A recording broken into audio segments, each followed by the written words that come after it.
Welcome to another episode from the Veterinary Research Channel. Today, we delve into a fascinating study that compares surgical versus conservative management for intervertebral disc herniation, or IVDH, in cats. This research, recently published in the Journal of Veterinary Internal Medicine, sheds light on the outcomes of different treatment approaches for this condition. Intervertebral disc herniation, a condition where the discs between the vertebrae bulge or rupture, is a well-recognized problem in dogs, but it's less understood in cats. The study we're discussing aimed to provide a clearer picture of IVDH in cats, examining how surgical and conservative treatments stack up against each other in terms of success. The researchers reviewed the medical records of 92 cats diagnosed with compressive IVDH between the third thoracic vertebra, or T3, and the first sacral vertebra, or S1. These cats came from 2 referral centers over a 10-year period, from 2012 to 2022. The team looked at cats that had either surgical intervention or conservative management. 7 cats were excluded because they were euthanized at the time of diagnosis. To evaluate the outcomes, the team used hospital records, referring veterinarian notes, and questionnaires completed by the cat owners. Success was defined by the cat regaining or improving its ability to walk, having control over its urinary and fecal functions, and not needing ongoing pain medication. The scientists considered outcomes at 2 different time points, 6 weeks and 6 months after the start of treatment. The study found that the incidence of IVDH in the cat population was 0.44%. Of the 92 cats in the study, 49 underwent surgery, while 36 were treated with conservative methods. Interestingly, the neurological condition of cats in the surgical group was worse than those in the conservative treatment group. At the 6-week mark, 62% of the surgical cases were deemed successful, compared to 54% of the conservatively managed cases.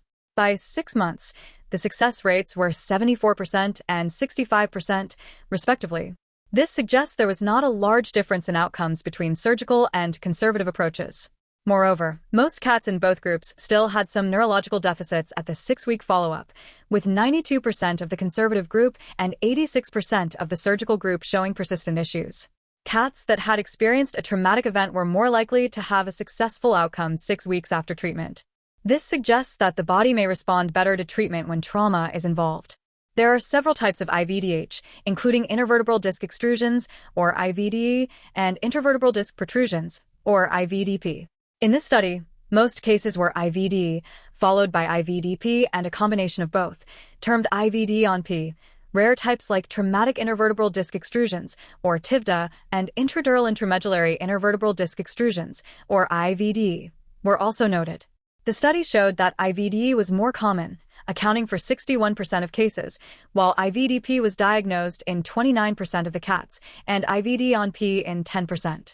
The cats with IVD exhibited more severe modified Frankel scale, or MFS, scores and shorter duration of clinical signs. Treatments varied among the different types of IVDH. Of the cats with IVD, 59% underwent surgery, while 30% received conservative treatment.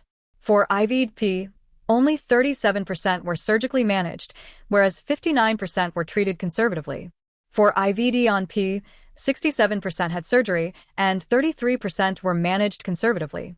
The types of surgical procedures included hemilaminectomy, dorsal laminectomy, hemilaminectomy with corpectomy, and combined hemilaminectomy and dorsal laminectomy. Conservative management generally included rest, pain relief, anti-inflammatory medications, and sometimes physiotherapy, hydrotherapy, acupuncture, and bladder management.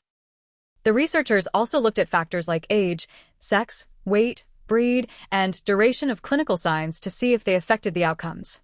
They found that cats with lumbosacral issues tended to be heavier and were less likely to be purebred. Younger and heavier cats showed more improvement in modified Frankel scale scores. Digging a little deeper, let's look at some of the specific findings. Purebred cats were more prone to thoracolumbar IVDH. Cats with IVD had more severe symptoms and a shorter duration of signs compared to those with IVDP. Spinal hyperesthesia, or increased sensitivity to touch, was common in all types of IVDH. The most common locations for IVDH were T13, L1 and L3-4 for IVD, L7, S1 for IVDP, and T13, L1 for IVD on P. When it came to treatment, cats undergoing surgery had longer hospital stays. However, there was no significant difference in success rates between surgical and conservative management at either 6 weeks or 6 months. The study challenges the assumption that surgical intervention is always superior to conservative treatment for feline IVDH. The outcome suggests that conservative treatment can be just as effective as surgery for cats with thoracolumbar or lumbosacral IVDH. However, it's important to consider that cats in the surgical group had more severe neurological signs at the start, which could have influenced the results.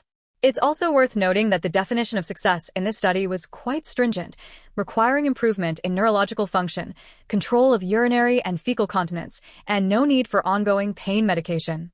This may explain why the success rates reported here are somewhat lower than those in studies focusing solely on the return of ambulation. The study points out that IVDH is most common in middle-aged, neutered male cats. Most cats showed spinal hyperesthesia and had progressive neurological signs. The incidence of IVDH in cats appears to be on the rise, possibly due to increased awareness and better diagnostic tools. The researchers identified 4 cases of IVD, all in the lumbar region. These cats were middle-aged, and most were neutered females. 3 were treated conservatively and improved, while 1 was treated surgically and also showed improvement.